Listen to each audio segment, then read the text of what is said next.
Bonjour. Avant de lire le passage de ce jour, je te propose d'observer ton corps, de regarder tes pieds,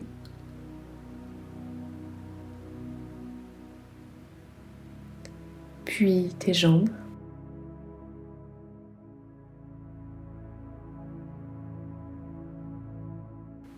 ton ventre,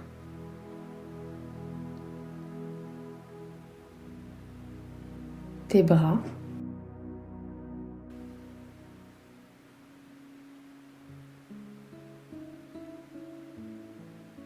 tes mains,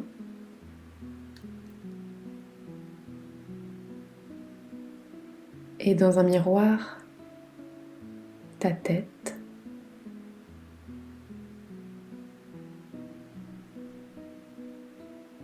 ton visage,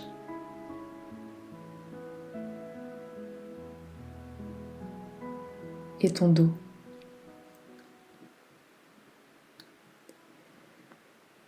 Tu peux ensuite t'allonger ou bien t'asseoir confortablement.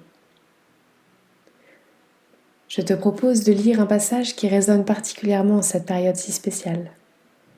Nous lisons 1 Corinthiens 12, les versets 12 à 26. Eh bien, le Christ est semblable à un corps qui se compose de plusieurs parties. Toutes ces parties, bien que nombreuses, forment un seul corps. Et nous tous, juifs ou grecs, esclaves ou personnes libres, nous avons été baptisés pour former un seul corps, par le même Esprit Saint, et nous avons tous bu de ce seul Esprit. Le corps ne se compose pas d'une seule partie, mais de plusieurs. Si le pied disait « Je ne suis pas une main, donc je n'appartiens pas au corps », il ne cesserait pas pour autant d'être une partie du corps. Et si l'oreille disait « Je ne suis pas un œil, donc je n'appartiens pas au corps », elle ne cesserait pas pour autant d'être une partie du corps. Si tout le corps n'était qu'un œil, comment entendrait-il ? Et s'il n'était qu'une oreille, comment sentirait-il les odeurs ? En réalité, Dieu a disposé chacune des parties du corps comme il l'a voulu. Il n'y aurait pas de corps s'il ne se trouvait en tout qu'une seule partie. En effet, il y a plusieurs parties et un seul corps. L'œil ne peut donc pas dire à la main « je n'ai pas besoin de toi ». Et la tête ne peut pas dire non plus aux pieds « je n'ai pas besoin de vous ».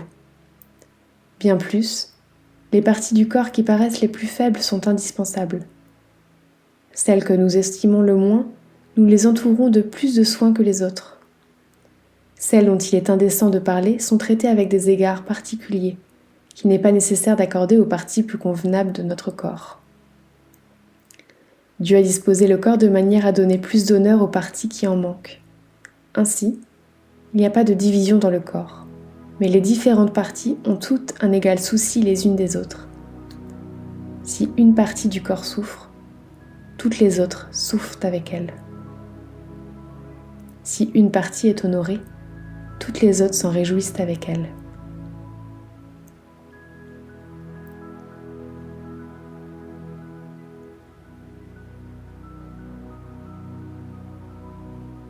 Je te propose maintenant de fermer les yeux, puis d'observer à nouveau ton corps, mais de l'intérieur cette fois-ci.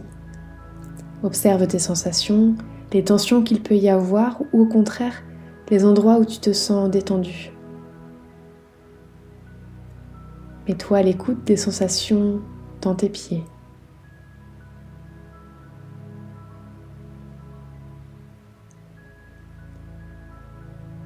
Dans tes jambes.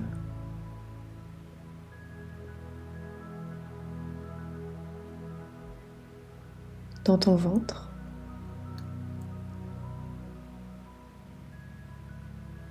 Dans ta poitrine.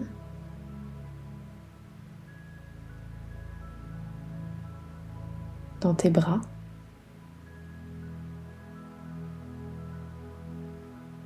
Dans tes mains.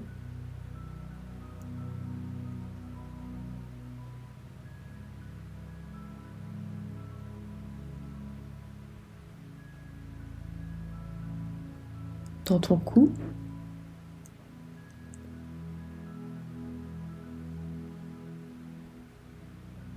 Dans ton visage.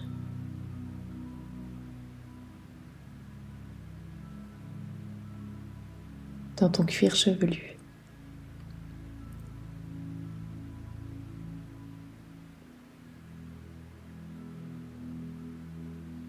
Puis tranquillement, ouvre les yeux. La situation que nous traversons nous rappelle l'importance du rôle de chacun dans notre société. Si une partie du corps souffre, toutes les autres souffrent avec elle. Si une partie est honorée, toutes les autres s'en réjouissent avec elle. À quelle partie de ce corps social penses-tu particulièrement aujourd'hui ? Nous avons tous des manières différentes d'être en Christ. Comment vis-tu ta place, toi, dans ce corps du Christ ?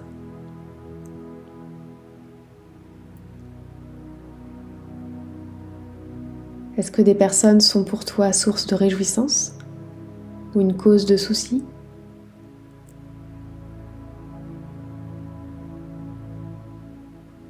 Tu peux laisser venir des visages de ces personnes dans tes pensées et voir comment ton corps réagit.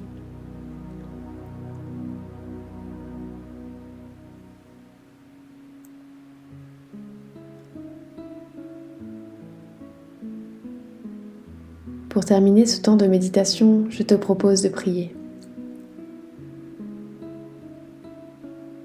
Seigneur, nous voulons te remettre toutes ces parties de ce corps auquel nous venons de penser. Celles qui souffrent en ce moment, celles qui se portent bien,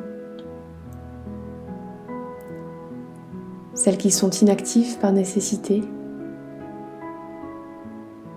celles qui sont fatiguées de leur activité, celles qui espèrent et celles qui désespèrent, celles qui sont honorées et celles qui sont déshonorées. Seigneur, permets-nous d'être toujours conscients, même lorsque nous reprendrons le cours de notre vie, que nous serons à nouveau accaparés par nos activités, de nous souvenir de ces différentes parties de ce même corps et de continuer à en prendre soin, chacun et chacune avec nos possibilités. Merci Seigneur pour ce corps qui regorge de diversité, de défis et de richesse.